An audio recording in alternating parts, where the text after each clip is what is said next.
नमस्कार, मी राहुल कुलकर्णी. भविष्यामध्ये शेतकरी असतील किंवा ज्यांच्या शेतजमिनी किंवा स्थावर मालमत्ता आहे, जी कोणत्याही विकास कामासाठी अधिगृहीत केली जाऊ शकते. म्हणजे शक्ती महामार्ग, शक्तिपीठ महामार्ग आहे, वाढवणचं बंदर आहे, त्याचबरोबर पुण्याचा रिंग रोड आहे, पुरंदरचं विमानतळ आहे किंवा प्रस्तावित असे कोणतेही महामार्ग किंवा आहे त्या रस्त्यांचं विस्तारीकरण. तर या ठिकाणी साधारणपणे एक असं लक्षात येत आहे, की राज्य सरकारनं भूसंपादन करत असताना एकच एक असा निकष काही ठेवलेला नाहीये. आता बघा पुरंदरच्या मी परवा जेजुरीमध्ये होतो आणि पुरंदर विमानतळाचं जिथे भूसंपादन होणार आहे, त्यापैकी जे जागृत असलेले शेतकरी आहेत, हे काही शेतकरी मला जेजुरीवरून परत येत असताना भेटले. आणि आमची चर्चा झाली, की त्यांचं असं मत होतं, की समृद्धी महामार्गासाठी जो दर राज्य सरकारनं भूसंपादनाला दिला पाहिजे, तोच आम्हाला द्यायला हवा. लॉजिकली ते बरोबर आहे. तुम्ही समृद्धीसाठी भूसंपादन करत असताना एक दर देणार आणि शक्तिपीठासाठी वेगळा दर देणार, पुरंदर विमानतळासाठी वेगळा दर देणार, असं होणार नाही. एक निकष असला पाहिजे आणि मग त्या निकषाला तुम्ही स्थानिक जे तुमचे दर असतील, ते दर तुम्ही अप्लाय करा. असं सरकार करत नाही.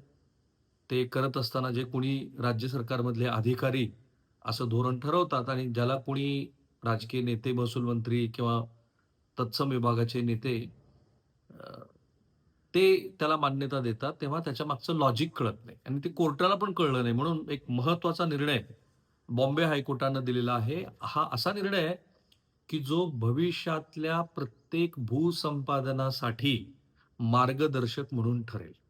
आणि न्यायालयानं मूलभूत अधिकार जे असतात, न्याय हक्क, ते कसे डावलले गेलेत हे या निवाड्यातनं सांगितलेलं असल्यामुळं हा व्हिडिओ हा फक्त शेतकऱ्यासाठी, शेतकऱ्याच्या कुटुंबियासाठी आहे असं नव्हे. प्रत्येक महाराष्ट्रातल्या घराघरामध्ये हा व्हिडिओ जाऊ द्या. कायदा काय सांगतो, कायद्याचं ॲप्लिकेशन कसं अपेक्षित आहे, हे महत्त्वाचं आहे. म्हणून हा व्हिडिओ शेवटपर्यंत बघा. भरपाईबाबतचं एक परिपत्रक काढलं होतं राज्य सरकारनं 2023 साली.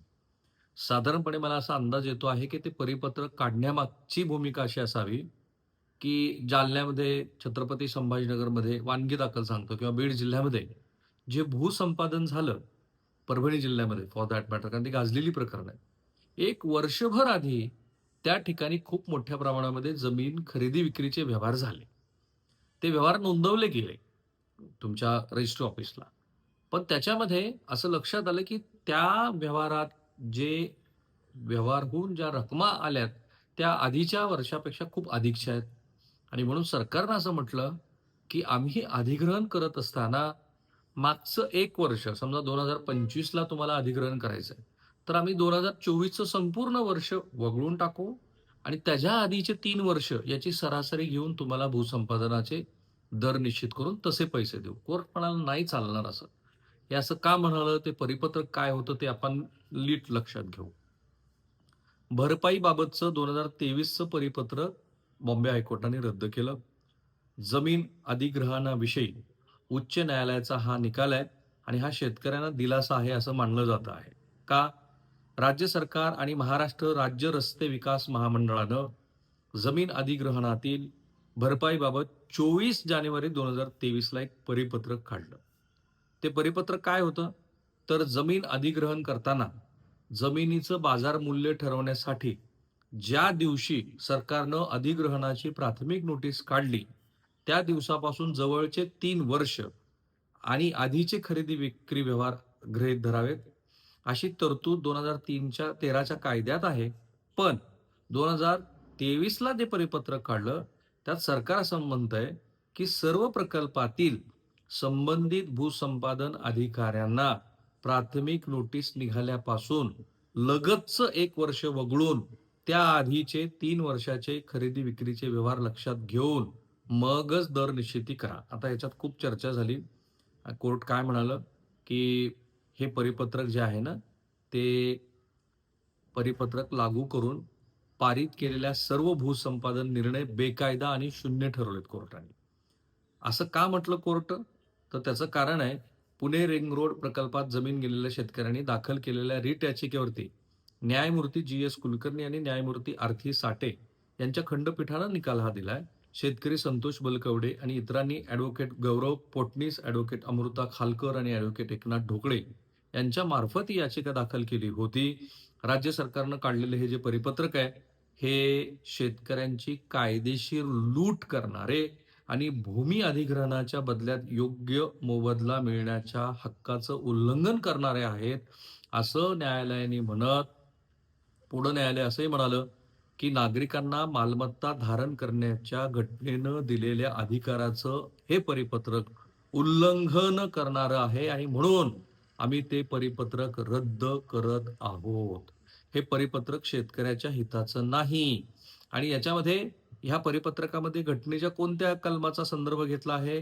शेतकऱ्यांच्या वतीनं हजर असलेल्या वकिलांनी सांगितलं, की परिपत्रक हे 2013च्या कायद्यातील वैधानिक संरक्षण कमजोर करत नाही, नुसतं कमजोरच करत नाही, तर कायद्यापुढं समानता आणि मालमत्तेच्या हक्कासंबंधी असलेल्या घटनात्मक हक्कांचं सुद्धा उल्लंघन करत आहे.